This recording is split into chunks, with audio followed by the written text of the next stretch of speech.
So we're in Chicago Navy Pier right now.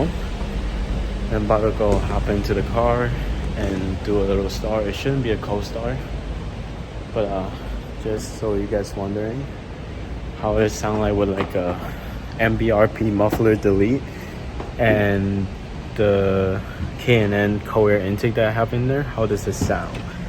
I'm sure it's gonna sound pretty loud. So my girlfriend will be at the corner of the turning. I'll drive by and then I'll just have to start up in the car. All right now I'm about to start up the car.